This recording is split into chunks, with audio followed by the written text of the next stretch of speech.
Let the Monday morning ruckus begin. My name is Jay Cleveland Payne. This is Monday, December 19th, 2022, and we're about to present to you this edition of Things You Might Have Heard. And what we'll give to you, if you will, is 10 news stories in the past 30 hours from past Friday all the way up to a few hours this morning where we cut the things off. The top 10 stories or 10 stories that were most conversational. These aren't necessarily the top 10 stories, but 10 stories of the top 30 stories of the weekend that were most conversational, as deemed by your engagement on a lot of places. And this weekend, we had a lot of surprise engagement by the Facebook community. Facebook doesn't usually stir the drink, if you will. Twitter is basically what puts things in there, and Facebook may move a couple mountains here and there. But Facebook did the work over the weekend, putting some work in some very big stories, and we'll explain that in the big story coming up in just a moment. Now, I have to spend a little extra time with you today because normally all I do is promote what you see at the bottom of the screen if you're watching this video. This is a conversationproject.com, our main website for everything we have behind the scenes. But this week, I am going to do a little bit extra asking as we are running our way into Christmas weekend because it's literally on the weekend. And we're going to ask you to stop by and specifically go to this is a conversationproject.com/partnerships. Stop by partnerships page so we can see what we can do to connect and see if there's something out there, something that you are willing to do, helping us out in the partnership realm of this podcast and video cast. If there's something that we're doing to provide you great content, great information, and maybe a couple laughs along the way, maybe you'll like to help us out getting into the start of January, getting the start of 2023 by stepping into partnerships. You can also go to the sponsorships page as well. We love those as well. But if you want to directly partner with us, there are ways you can do that. Let us know what it is you want to see, and we will, steer the ship a bit towards your partnership, your input. So with that being said, we're going to leave that scrolling for a bit and go to the top 10. I keep saying top 10. These aren't top 10. I keep getting the weekly wrap up in my head where we do the top 10 stories of the week. These are 10 of the top stories that are conversational based on your input from the weekend. Starting off with the very top story, if you will. Chicago shooting, Brandon Perez identified among 2 teens killed, 2 others wounded in Benito Juarez High School in Pilsen. I believe there was a larger number of 3 actually wounded at the end of this story. Now, I want you to check out the link for the story. Chicago shootings, unfortunately, is not a randomish thing. The shootings, the crime rate, the gun issues in Chicago and Illinois has been, overly, I guess you say, put out there in context. So I need you to actually go through and take some time to read the story on this one here. No, it was not the only shooting over the weekend. No, probably not the biggest shooting over the weekend. No, I don't know what that was, but we'll figure that out and silence it as quickly as we can. But what we do know is that you should keep an eye on these things. These are things that are big issues. That the reason why we have the conversation project and do these conversations is to talk about things from different sides and perspectives and as many things as possible. This is not I won't say this is not an isolated incident because, as I said, Chicago has issues with shootings, but this is something that is all over at least United States. We have an issue with this, and some places in the world where there are growing violence and unrest where people just aren't happy and things are happening. This happened to be at a school, but we will see more incidents of this going forward. Next story, if you will, is this one. Gary Glitter to be freed from prison after serving half his sentence. Now, if you go to the link we have, it not only just says Gary Glitter, it says pedophile Gary Glitter, and basically wants to put a little emphasis of what Gary Glitter got put away for. More or less a one-hit wonder from way, way, way, way back when. The only thing I can think of that he's done, and I'm pretty sure it's him, is Rock and Roll number 2. I think that's Gary Glitter. Obviously not on my playlist, not on my parents' playlist back in the day. And Gary Glitter, had his moments in life in the limelight as a British rocker. Now, pretty much everybody hates him, but he's getting out of jail soon after serving half of his sentence on his sentence, and you'll see more of him out in the limelight, or probably not a lot, because my guess is he's going to do a lot of time underground, if you know what I mean. Berlin's giant AquaDom aquarium containing 1,500 fish explodes. This happened, late last week, and so we're talking about it now. Investigations are still underway on what happened to the big old aquarium blowing up. A good number of the fish actually were rescued and survived the ordeal, so that's the good news on this one. The bad news is there are apparently cracks in the AquaDom that need to be dealt with before something else will be fixed and built. They're going to rebuild it. They're going to do it stronger, better, faster, all that great stuff. But they have to figure out why, just out of the blue, the explosion of the big O aquarium containing all these fish happened in Berlin. Great tourist spot for people to go out and see. But right now, they've got to figure out what the dealio was. SNL Weekend Update fans annoyed that annual joke swap didn't happen on Christmas episode. Now, there are two stories coming out of SNL, or three-ish, if you will. The star of the Elvis movie was in a Elvis skit, but yet didn't play Elvis. That was interesting. We get the end of Cicely Tyson, who left, most would say abruptly, because there was no notice except for a Twitter warning earlier in the day. And of course, there were some tributes inside of some of the things going on, including on Weekend Update, which is probably why they actually did not do the joke swap. They ended up having one of her characters saying goodbye as she was going to prison, also throwing some jabs at some folks that were already there ahead of her, being there's some cast members who left at the beginning of this season, basically tatted up and wearing prison orange. But because of the going away stuff, it seemed like that was what scrapped the annual swapping of jokes. Their Christmas present to each other, Colin Jost and Michael Che, is to write jokes for each other and then not read them until they go on the air, and going forward with that one. It didn't happen. Many people were not happy because that's what they were looking for a Weekend Update. Otherwise, a more or less standard Weekend Update for the season, a more or less standard show for the season, if you will. A lot of people got a lot of buzz from the guest host and Lizzo doing her thing, and especially doing a great Christmas song for the evening. But otherwise, people really, really wanted to see Che and Jost roast each other by roasting each other in the jokes they wrote for each other. They usually do that. Oh, by the way, Avatar, The Way of Water, opened this weekend. $134 million, just missing box office expectations. That was about 175. So in the range, and these things aren't exact when we get these things. Somewhere on Sunday, we pulled this up there. So it's probably going to come down to about 150 or so when it's all said and done, when it get real numbers, adding up for the end of the week. It probably will be closer than we thought. However, not quite hitting those big box office numbers. Why? There was a lot going on this weekend. In fact, one of the things that my wife told me that I was going to do, or we were definitely getting divorced, was we're seeing Avatar 2. And guess what? We didn't see Avatar 2 this weekend because there was a lot going on just around, Payne Manor, if you will. There was football games, NFL games on Saturday, the beginning of the bowl season. College basketball started to do stuff, and sports caught my attention. Getting done with the Christmas parties, we had a live basketball game at my college that I had to deal with on Friday, and so I had a busy weekend. And the fact that for some reason I didn't see the Avatar, The Way of Water promotion saying, "Oh yeah, don't forget, watch this movie this weekend." I don't know how I missed that, but it happened. So we will watch Avatar sometime, somewhere, some way in 3D, in IMAX, and spend a lot of money for that because the wife's insisting. However, we were not a part of that. So our, 40, 50 bucks could have maybe bumped it up a little, maybe rounded up, because 134 rounding up by a bunch of zeros. Maybe we could have kicked it up to 135 million. Who knows? One thing that did keep me busy but watching this game, Vikings pull off biggest comeback in NFL history with victory over Colts. Now, it took me a while to figure out that none of the football was on network television. It was all on the NFL network. So by the time I got to halftime and realized the Vikings were down by 33 points, it was like, yeah, I'm going to watch this. But I had it on the background while I did some stuff, and yes, it happened.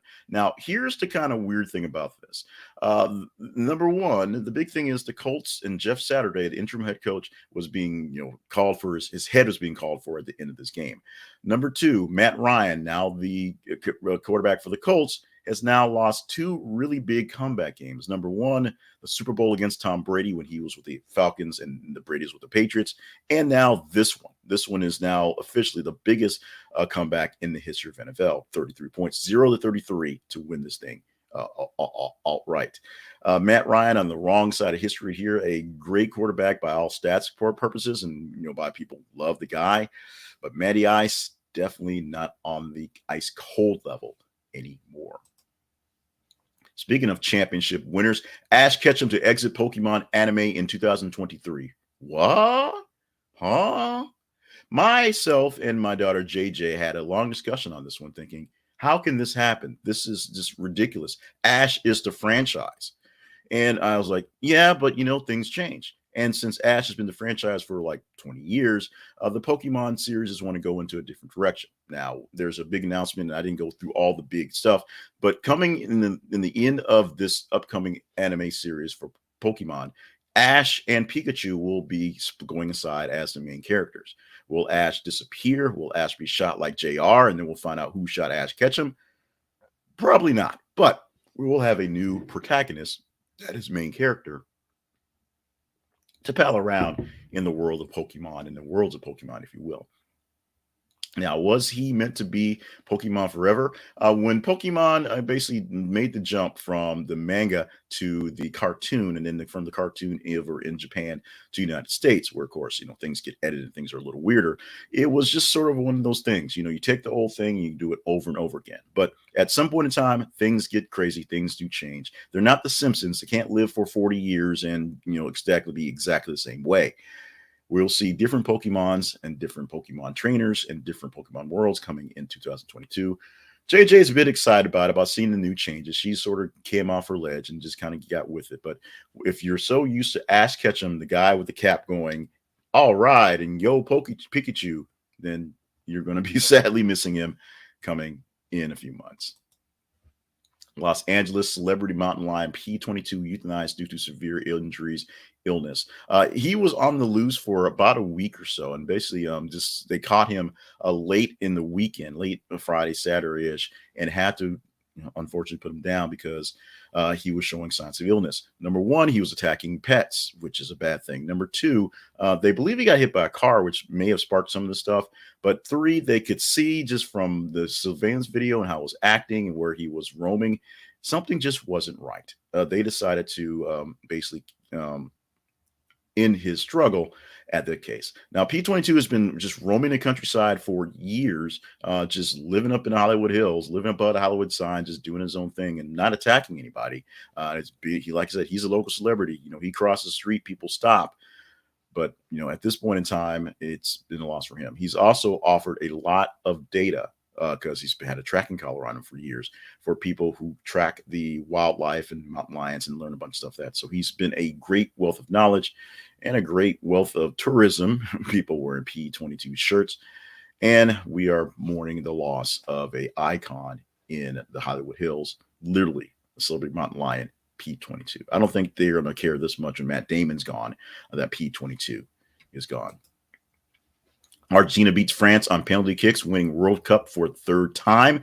Although it took a couple 30 years to get to this third one. Lionel Messi getting his trophy, getting his legacy punched correctly, going out with a large bang, this being his last year, and taking out the current champions, or reigning champions, in spectacular fashions. Argentina scored 2 goals in the first half. France scored 2 goals in the second half.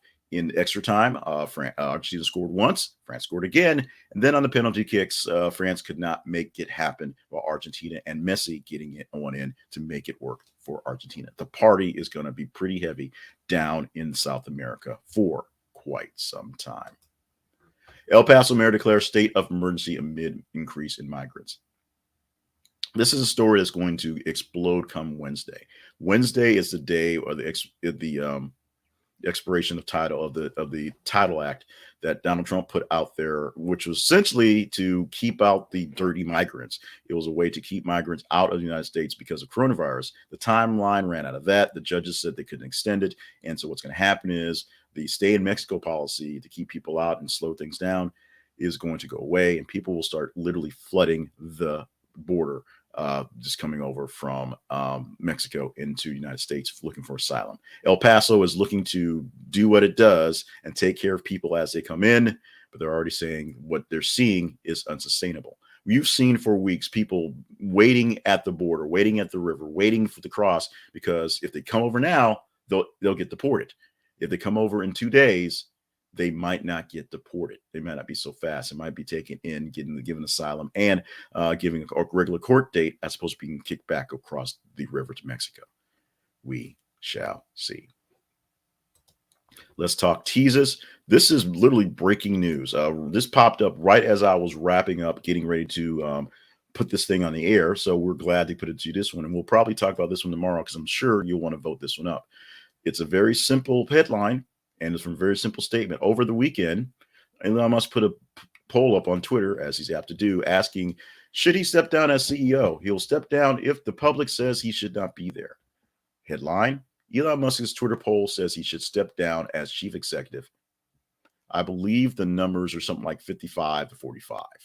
This doesn't have it in the picture here, but it's over 50%, a good number, say that Elon Musk should not be in charge of Twitter because he asked them that. Will he step down? Who knows? He's flip-flopped on pretty much everything he's popped up over the weekend. We'll talk about this more if you deem this conversational. Check it out. Go to our feeds on Facebook and Twitter, facebook.com/this is a conversation project and twitter.com/th_conversation. Engage in the stories. Like them, love them, hate them, share them. The more you engage in these stories, the better chance we have of talking about this one. If this is in the top 15 stories from tomorrow, we'll get about 30 to 33 stories over the course of the next 30 hours. If this is the top 15 stories, we take 8 of those stories and we'll talk about them. So make this one of those stories. We can talk about it.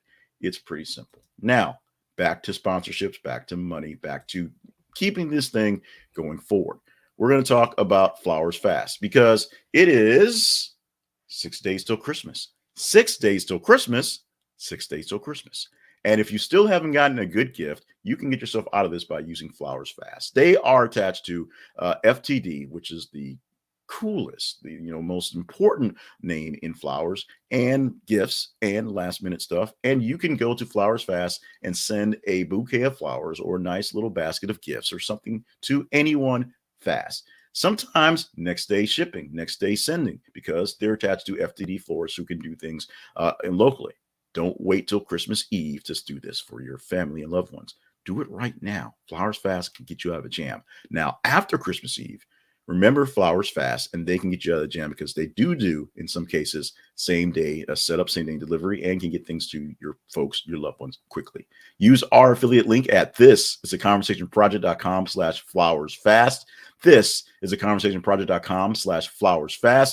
Stop by our sponsors page at our website and see more sponsors that may help you out, may give you some good gifts as time is running down. But it is 6 days until Christmas, and Christmas is on a Sunday. So you have to deal with that as well. So get yourself taken care of. Take care of yourself and the ones you love. Don't get yourself in trouble. Remember, Flowers Fast. We're going to have to let that one go for a bit. That's another buzzer behind me. I will let that live its life. But our life right now is the Conversation Project. My life is basically the Conversation Project. I have worked very hard over many years to try to keep this project going in various forms and various things. And this is the thing that I tell people has kept me sane in very, very sad times. This is the conversationproject.com is a project where we try to bring in news stories from all over the world, some more conversational things out there, and get conversational topics from you, conversations from you, whether it is just watching this thing here or listening via the podcast. This is also a podcast, checking out the newsletter or commenting back and forth and doing the things. We are going to launch some pretty big things for 2023. And by launch, I mean actually continue the things we started that didn't get off to such a grand start. We're looking for your help, so stop by our website and see if there's ways that you want to help us out. We're going to relaunch in some semblance of form the interview podcast. We're going to do that again. We're going to get your welcome onto a consistent basis where we're taking some of the more conversational and controversial stories of the week and saying the words out loud that people really want to say, except they're my voice. So I'm putting my neck and my voice in the line for you. You're welcome, which is why it's called that. And of course, expanding on the weekly wrap up, the things that tell you my real stats. Because one of the things about doing this project, doing the new stuff, when it was originally published, although it's been a couple of iterations. When it turned into essentially the 8 things to talk about newsletter, 8 news stories to kind of get you up to speed on what's going on, it was literally the stats, the hard stuff that was there. So we had to post what were the top 8 stories. And then when we did the weekly wrap up, it was the top 10 stories of the week, literally, because this is what we got to. That's what's really interesting are the stories that by votes, by pure data, were the tops that people cared about that we didn't manipulate coming through. Yeah, we took 30 stories and pulled 10 of them out and shift them around to make them come out there. There are some great stories that I really, really want to get to. We didn't do Cicely Tyson directly because there were 2 SNL stories in there. We didn't do a bunch of just stuff right now. I have a listing of the 20 stories we cut that we're going to try to do some back end stuff, some TikTok stuff on with that one. But that's the case in trying to stay pithy and stay on this. Check us out at thisisaconversationproject.com, partnerships page, sponsorships page, all the things we do behind the scenes and the feeds as well. Let's talk about today things. These are things that extend the life of this podcast and make it kind of sort of a really today thing, really make it fun. We're starting off with birthdays for today, starting off with Jennifer Beals, who's 59 years old on today. Now, Jennifer Beals, Flashdance is what she's kind of mostly famous for, but she's doing a lot of stuff. She was in The Mandalorian. She's just all over the place, still doing great work. But Flashdance is the thing that got her, her big break, if you will. Irene Cara dying a few weeks ago, about a week ago, brought that back to light. And so we're now just sort of coming full circle with Jennifer Beals turning 59 on the day. Alyssa Milano, who, by the way, is the reason why the Milano was named that in Guardians of the Galaxy. Learned that from listening to Old Man Star-Lord. You never know. Alyssa Milano turning 50 years old today. Who's the boss? Maybe she's the boss. She could be the boss. You could be the boss. We could all be the boss.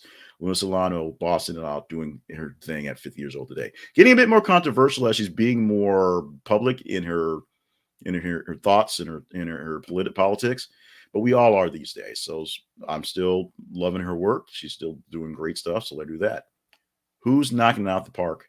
Jake Gyllenhaal is knocking out the park, baby. 42 years old. Happy birthday, big guy Jake. Today is also Hard Candy Day, and there are a couple other day things that you can count on today that you could choose from if you don't want to do hard candy. But who doesn't love hard candy? Hard candy is a staple in our house, and so we have hard chocolates. That's Werther's original. It is caramel. But you can also want to do something like oatmeal muffin day, which I don't endorse. Holly day, holly's all over the place. And look for an evergreen day because it's 6 days. So Christmas, so it's time to go look for a tree.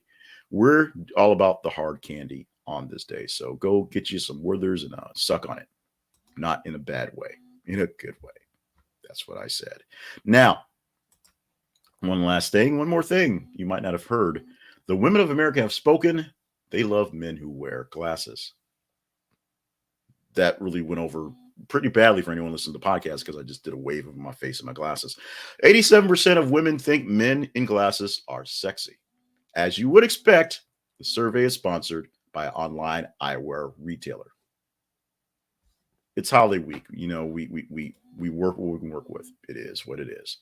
Thank you so much for all you do and for putting up with some of the worst ones. Although 87% of people think that men are sexy in glasses, or women think women are sexy in glasses. I hope my wife agrees. Let's get out of here today with Monday's December 19th version of Things You Might Have Heard. I am still Jay Cleveland Payne. This is still a home for you to have great conversations, get some big details on stuff.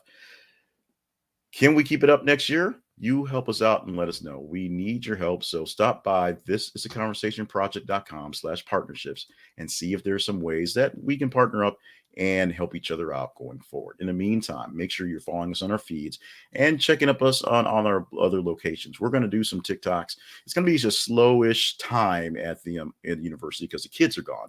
And so we're going to use a little bit of time, steal some work time, if you will. Actually, work is stealing my vacation time. So we're going to use some of that vacation time to do more of this work, if that makes any sense. But we're going to try to tool up a couple things, get some things going. And we're actually going to spruce up some projects that I'm doing for my other things. So if you want to follow along there, a couple things to remember. Check out jclevelandpayne.net, where I do post periodically, a daily-ish sort of thing. Check out betteryouin52.com, where we're going to start on the first week of the year, putting out videos and other things to keep you motivated in your goals going forward. And I want you to look out for a podcast called the 10-Minute Life Lesson Podcast. It's the 10-Minute Life Lesson Podcast. I'll put it in a couple other places around the way. Because come next Thursday, I'm going to post my goal setting guide. This Thursday, I'm going to post what I'm calling the Christmas message that you won't believe, but you'll totally fall in love with. And it's a take on the holiday seasons and being around people that is a little countercultural. You might not understand it. It might not make much sense until you hear it. And then you'll say, oh, okay. So look for the podcast, 10-Minute Life Lesson Podcast, out there wherever your pods are cast. And look for the podcast for this if you're watching the video for the things you might have heard. And then you can get this in the audio version and not have to deal with me pointing at my glasses, although I'll do it anyway. You just won't see it. In the meantime, let's get out of here. Great week coming ahead. It's vacation week, so of course I'm working most of it. 6 days till Christmas, 6 days till Christmas, 6 days till Christmas. Don't forget, 6 days till Christmas.